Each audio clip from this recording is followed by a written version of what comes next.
का जो प्रयास है मैंने आज देखे, बहुत उत्साह बढ़ा, बहुत प्रशंसनीय प्रयास है और मैं चाहता हूँ कि अधिक से अधिक लोग आके इनके साथ जुड़े। पर कुछ बातें हैं उसमें एक बात आज निकल कर आई जिसके बारे में थोड़े से खुलकर कहना चाहता हूँ कि बहुत सारे लोग आप में से और विशेषकर आज के युवा और युवतियाँ, एक ये नई जनरेशन है, इसमें कुछ करने की लालसा है, बहुत एक्साइटमेंट है, बहुत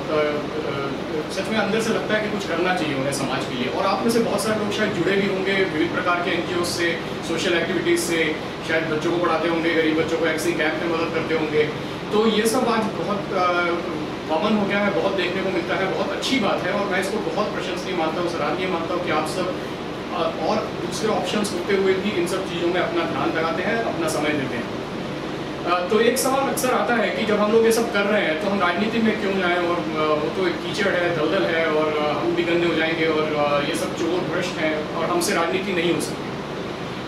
तो जब भी यह प्रश्न उठता है या जब भी यह चर्चा में यह बात आती है तो मैं हमेशा एक बात पे सबका ध्यान आकर्षित करने का प्रयास करता हूँ, वो आपके साथ शेयर करना चाहता हूँ, आपके साथ बांटना चाहता हूँ कि हर समस्या की जड़ में आज आप अपने आसपास जो भी देख रहे हैं, चाहे वो भ्रष्टाचारी हो, चाहे सड़क हो जिसकी कंडीशन ठीक नहीं है, या महंगाई है, या टेररिस्ट अटैक है, कोई भी समस्या उठाने किसी भी डायमेंशन में, चाहे वो इकोनॉमिक हो, पॉलिटिकल हो या सोशल हो, उसके मूल में, हर समस्या की मूल में आपको अंत में राजनीति नजर आएगी, राजनेता नजर आएंगे, नेतृत्व नजर आएगा। और ये सारी समस्याओं की जड़, आलोक जैसा तुम जानते हो और हमारे सारे साथी लोकसत्ता के भी हम बात को समझते हैं कि जब तक इस नेतृत्व में परिवर्तन नहीं आएगा, जब तक हम इसमें बदलाव नहीं लाएंगे, तब तक इन समस्याओं को मूल से, जड़ से उखाड़ना लगभग असंभव है। आप चैरिटी कर सकते हैं, गरीब बच्चों को पढ़ा सकते हैं, 10 स्कूलों में जा सकते हैं, पर आप भारत जैसे इतने विराट देश में और इतने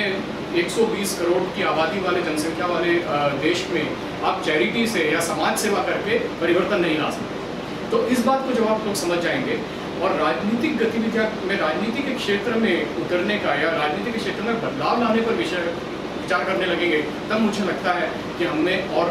हमारे संगठन में हमें और भी शक्ति मिलेगी, सहायता मिलेगी, उत्साह मिलेगा। और सबसे ज़रूरी बात यह है समझने की कि राजनीति में बदलाव कहीं बाहर से नहीं आएगा, नेतृत्व में परिवर्तन कहीं बाहर से नहीं आएगा। अगर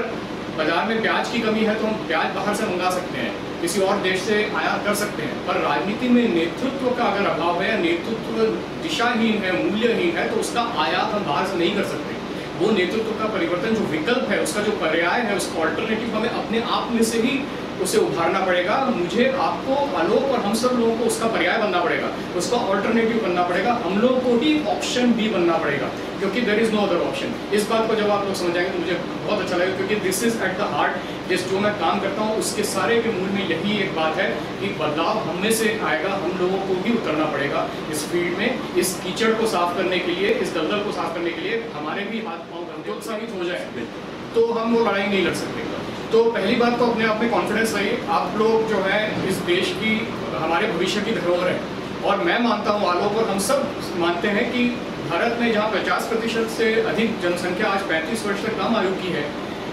यह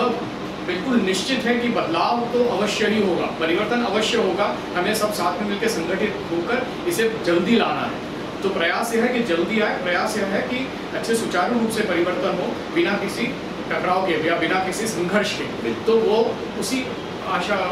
में सब काम कर रहे हैं। और जैसे आलोक ने लिखा कि भ्रष्टाचार, महंगाई, टेररिज्म, इन सबको मानिए कि लक्षण है। जो बीमारी है उसका इलाज लक्षण को ठीक करें, सिम्टोमेटिक ट्रीटमेंट होता है वो नहीं होगा। आप अगर कैंसर है तो आप बैंडेड की पट्टियाँ लगा के उसको ठीक इलाज नहीं कर सकते। तो ये जब आप समझ जाएंगे तब आप, जैसे मैंने पहले भी कहा कि राजनीति के मूल में सब के जो है वो राजनीति,